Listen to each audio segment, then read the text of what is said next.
오늘 우리 성경 말씀 사도행전 6장입니다. 사도행전 6장.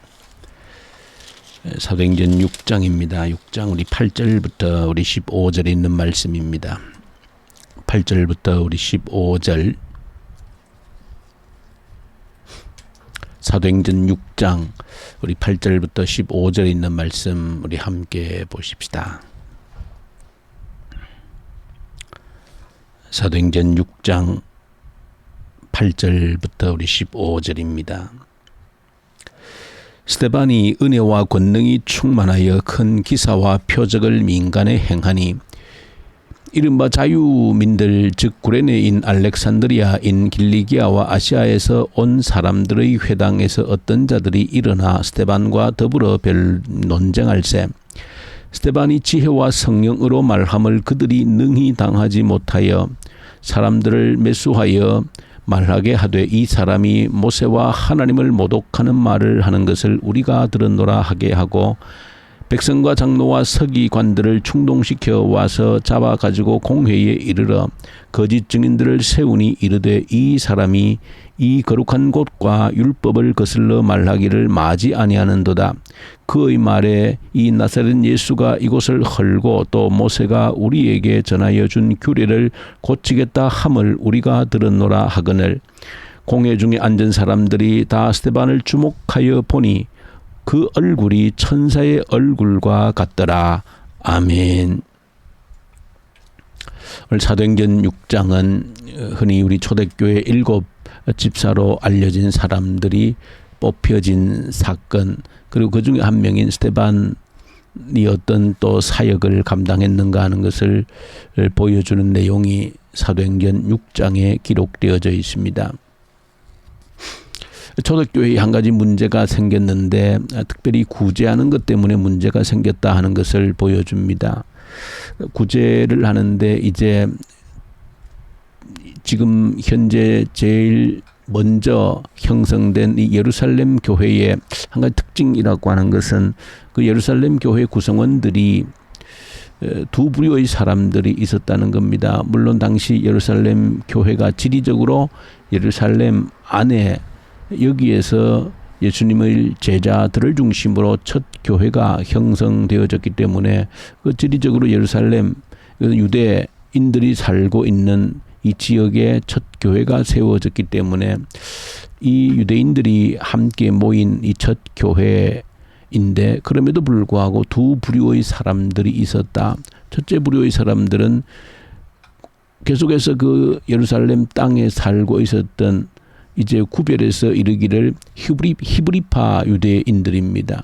그 히브리파 유대인들에 비해서 또 다른 한 부류의 유대인들이 있는데 이 유대인들은 오래전부터 조상 때부터 지중해 연안에 흩어져 살던 그런 유대인들 가운데 예루살렘으로 돌아와서 살게 된 또 정착하게 된 그런 유대인들이 있습니다.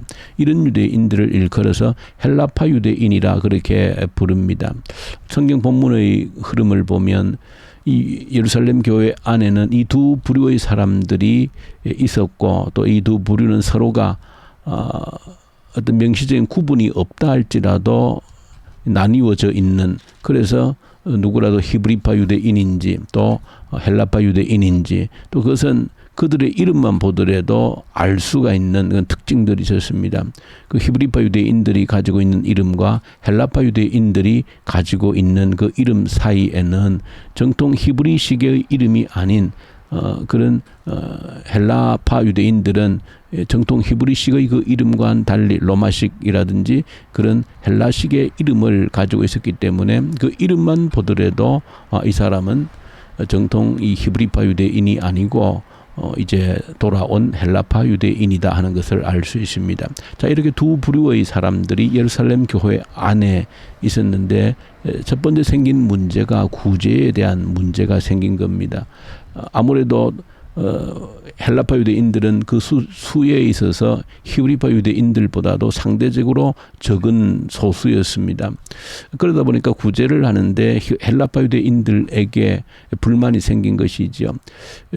구제를 하는데 다수파에 속한 히브리파 유대인들에 속한 어떤 가난한 자들 또 특별히 과부들에게 구제가 이루어지는데 헬라파 유대인들이 볼 때에는 소외된다고 느낀 겁니다. 우리 헬라파 유대인들, 가난한 자들, 또 특별히 과부들은 이 구제에서 히브리파 유대인들에 비해서 소외된다 하는 것 때문에 문제가 생겨서 분쟁이 생겨지게 되고, 이로 인해서 이제 사도들이 이런 일 때문에 우리가 함께 분쟁을 겪는 것은 옳은 일이 아니다. 우리 사도들은 오직 기도와 말씀에 전념하고 또 이런 일들을 전문적으로 감당할 수 있는 일꾼들을 세우자 해서 이제 소위 말하는 초대교회 7 집사를 세우게 되어집니다. 참 그 세우는 과정에서도 참으로 우리에게 감동을 주는 것은, 그렇게 헬라파 유대인들이 소외된 것 때문에 문제가 생겨서 7명의 전문 사역자들을 뽑는데 우리가 한글로서는 정확히 구분이 되어지지 않지만 뽑힌 7명의 사람들 이름을 소개하고 있는데, 이 7명의 사람들의 이름을 보면 이 사람들이 헬라파 유대인인지 히브리파 유대인인지 알 수 있는데 7명 모두가 헬라파 유대인들로 뽑혀졌다 하는 것을 보여주고 있습니다. 이것 또한 저 여러분들이 함께 교회를 섬기면서 한번 주목해서 보셔야 될 일이다. 다수의 히브리파 유대인들이 있는데 그 대표를 7명 뽑았는데 그 소수파에 해당되는 헬라파 유대인들 7명이 모두 다 뽑혔다라고 하는 것은, 우리가 볼 때 당시 예루살렘 이 교회 안에 그리스도인들이 얼마나 참 성숙된 모습을 가지고 있었는가 하는 그 초대교회의 아름다운 모습을 여전히 우리에게 보여주고 있는 것이다. 이 소수파 헬라파 유대인들이 다소 구제하는 데 있어서 소외된 것 같다라고 하는 그런 불만에 대해서 이 다수파 유대인들이 얼마나 적극적으로 저들을 적대시하거나 무시하거나 그렇지 않고 품어주었는가 하는 것을 보여주고 있는 겁니다. 그래서 7명 모두가 헬라파 유대인으로 뽑혔다라고 하는 것은 다수파 히브리인들이 밀어주지 아니했으면 불가능한 일입니다. 그래서 그 자체가 볼 때에 참으로 아름다운 모습이다 하는 것을 먼저 우리가 한 가지 기억을 해두면 좋겠습니다. 자, 여기 7명 가운데 한 사람이 스데반이라고 하는 사람이고, 이 스데반 집사가 어떤 일을 했는지를 오늘 본문에서 또 내일 7장에 이르기까지 기록이 되어져 있습니다. 먼저 이 스데반에 대해서 한 가지 우리가 본문에 기록해 보시면 8절에 그렇게 소개합니다. 은혜와 권능이 충만하여 큰 기사와 표적을 민간에 행했다, 그렇게 말합니다. 스데반은 은혜와 성령이 충만한 사람이었는데 많은 사람들 가운데 큰 기사와 그리고 표적들을 일으켰다는 겁니다. 우리가 한 가지 여기 주목할 것은 큰 기사와 표적들을 일으켰다라고 하는 것은 사도행전에 이미 여러 번 밝혀지고 있는데, 이런 표적과 기사를 일으켰던 사람들이 누구냐? 우리 예수님이 그렇게 기적과 표적을 일으켰다는 것이고, 그리고 그의 제자들, 이 사도들에 의해서 큰 표적과 기사들이 일어났다, 행하여졌다, 이렇게 기록을 하고 있는 겁니다. 그런데 그런 표현이 오늘 스데반에게 그대로 적용이 되어지고 있다는 사실을 여러분들이 주목해서 볼 때에, 하나님의 놀라운 능력과 이 표적, 기적이라고 하는 것은 사도들을 통해서만 일어나고 있는 것이 아니다라고 하는 것을 보여주는 겁니다. 왜냐하면 사도들에 비해서 스데반은 여러 가지 차이가 있는 인물이기 때문에 그렇습니다. 사도들이란 적어도 예수님과 3년 동안 함께 있으면서 배우고 익혔던, 또 특별히 예수님 12 제자로 구별되어졌던 그런 사람들입니다. 그러고 보면 이 사도들이 하나님의 큰 기적과 표적을 행했다라고 하는 것은 전혀 이상하게 느껴지지 않습니다. 당연하게 받아들여집니다. 그에 비해서 이 스데반은 12 사도에 비하면 전혀 다른 인물입니다. 적어도 본문을 통해 추측하건대 헬라파 유대인으로서 이 사람이 언제 예수를 믿었겠는가, 언제 그리스도인이 되어졌겠는가라고 할 때에 추측하는 것은 갓 믿은 초신자라고 하는 것이 유일한 정확한 정보입니다. 왜냐하면 예수님의 제자가 아니었던 사람으로서 이 초대교회의 일꾼까지 되어졌다라고 할 때에 이 스데반은 오래전부터 예수님을 따라다녔던 사람이 아니라 헬라인으로서 이방인으로 살던 그런 사람으로서 이제 갓 예루살렘의 오순절을 통하여서 복음이 확장되어지는, 하루에 3,000명, 5,000명이 믿게 되어지는 그런 일들 가운데 갓 믿게 되어진 그리스도인이라고 하는 겁니다. 그래서 보여주는 것은 금방 믿은 초신자와 같은 이런 스데반이었지만은 이 사람을 통해서도 사도들에게 일어났던 그런 일들이, 표적과 기사들이 일어났던 일들이 이 스데반을 통하여서도 동일하게 일어났다라고 하는 것을 먼저 우리에게 보여주고 있고, 왜 스데반에게 이런 일들이 일어났겠는가? 이것은 사도들이 주님 앞에서 일꾼으로, 사역자로 부름을 받은 것처럼 하나님의 일꾼으로 부름을 받았다라고 할 때는 그 시간의 연륜과는 아무런 관계가 없다는 것을 보여주고 있는 겁니다. 여기에서 7 집사로 표현하지만 본래 7 일꾼이다 그렇게 되어져 있는데, 일꾼이라고 하는 것은 디아코노스라고 하는 그런 단어이고 그야말로 일꾼입니다. 일꾼, 어떤 사역자를 의미하는 겁니다. 그래서 이 놀라운 하나님의 기적과 능력을 행할 수 있다라고 하는 것은 특별한 사람들만이 아니라 주님 앞에서 신실한 일꾼들로 세워진다라고 하면 우리의 신앙 연륜과 아무런 관계없이 주님께서 이런 일을 하게 하신다라고 하는 것을 스데반을 통하여서 우리에게 보여주는 겁니다. 자, 이런 스데반에게 일단의 무리들이 달려와서 논쟁을 벌였다는 것을 보여줍니다. 그것은 특별한 사람들인데, 이 회당에서 나온 사람들인데 좀 특별한 사람들인데, 본문에서는 자유민들이다 그렇게 표현한, 자유민들이라고 하고 이렇게 표현한 것은 특별히 유대인들 가운데 이제 과거 조상 때로부터 이제 로마 지역에나 또 지중해 인근 지역에 노예로 잡혀갔던 자들이 있었습니다. 노예로 잡혀갔던 자들.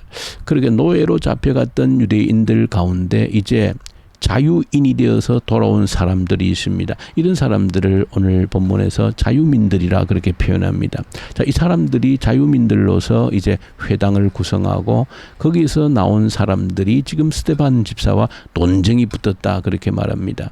논쟁이 붙었는데 어쨌든 결론적으로 스데반은 지혜와 성령이 충만함으로 인하여서 그들이 도무지 논쟁으로 이길 수 없는 그런 상대가 되어진 겁니다. 자, 그런 가운데 이 회당에서 나온 이 자유민들은 그냥 물러선 것이 아니고 이제 자신들의 말로서는, 논리로서는 대항할 수 없게 되자 사람들을 선동합니다. 어떻게 거짓으로 선동했다는 것을 보여줍니다. 이 스데반이 이 성전과 하나님의 말씀 율법을 모독했다, 훼손했다 하는 것으로 거짓 선동함으로 인하여서 사람들을 선동해서 이 사람들을 대항하게 하고, 또 급기야는 유대 지도자들에게도 말함으로써 이제 사내들인 공회까지 모집을 해서 이제 재판까지 하고 있는 이런 과정에서 거짓 증인들을 매수하고 돈을 주고 거짓 증인을 매수해서 이 사람이 바로 예수가 어떻게 성전을 허물어뜨리고 하나님의 말씀 율법을 고치겠다라고 이 사람이 지금 선포하고 있다, 이렇게 거짓으로 선동하면서 고발을 한 그런 상황이 오늘 본문 스데반 집사에 대해서 일어났던 상황이다 하는 것을 보여주고 있습니다. 자, 결론적으로 오늘 이러한 스데반의 모습에 대해서 오늘 마지막 결론 15절에서 보여주는 것은 이런 상황 가운데인데, 이 지켜보고 있던 군중들이 스데반을 지켜보았다는 겁니다. 이렇게 이제 모함을 당해서 이제 재판을 받고 있는 스데반을 보았는데, 오늘 본문이 증거하기를 사람들이 스데반을 주목하여 보니 그 얼굴이 천사의 얼굴과 같았더라, 그렇게 기록을 하고 있습니다. 여러분들 오늘 주목해서 기도의 제목으로 삼기를 원합니다. 이 스데반의 얼굴이 주목하여 보았을 때 누가 선동당해서 바울을 고발했던, 바울을 죽이라고 선동당했던 그 사람들이 그 얼굴을 쳐다보았는데 그 얼굴이 천사의 얼굴과 같았더라 라고 기록하고 있습니다. 한번 저와 여러분들 오늘 이 말씀을 묵상하면서 도대체 스데반이 지녔던 얼굴은 어떤 얼굴이었기에 천사의 얼굴이라고 기록을 하고 있는가라고 하는 것입니다. 글쎄요, 우리가 그냥 막연히 천사 그러면 아주 그냥 어떤 순수하고 착하고 뭐라 그럴까요? 아주 평온하고 어떤 그런 얼굴로 우리가 상상할 수 있습니다. 그러나 또 본문 말씀을 보고 또 성경을 볼 때 하나님의 천사라고 할 때 그저 착하고 순수한 그런 얼굴만이 아니라 어떤 하나님의 심부름꾼으로서 당당한 하나님의 일꾼으로서의 그런 모습이 천사의 첫 번째 사실은 얼굴입니다. 그렇게 볼 때에 하나님의 일꾼으로서 그 당당함이 이 스데반의 얼굴 속에 그대로 묻어나 있었다 하는 것을 보여주고 있고, 또 천사의 얼굴이라고 했을 때 도대체 스데반은 어떤 얼굴을 지니고 있었겠는가?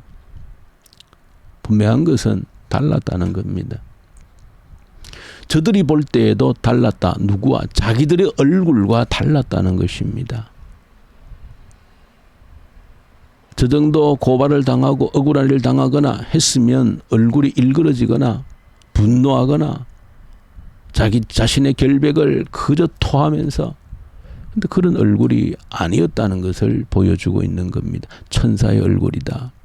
분노하지 않는 험악한 얼굴이 아닌 억울한 모욕을 당하고 억울하게 고발을 당하고 있는 그런 상태에서도 뭔가 평정심을 잃지 않는 그런 얼굴, 이런 스데반의 얼굴을 오늘 저와 여러분들 이 새벽에 한번 묵상하시면서 우리가 조그만 일에도, 조그만 내 감정이 긁혀도 얼굴이 변하고 주체하지 못하는 우리들의 이 얼굴과 이 스데반의 얼굴을 한번 비교하는 이 새벽 되면 좋겠습니다.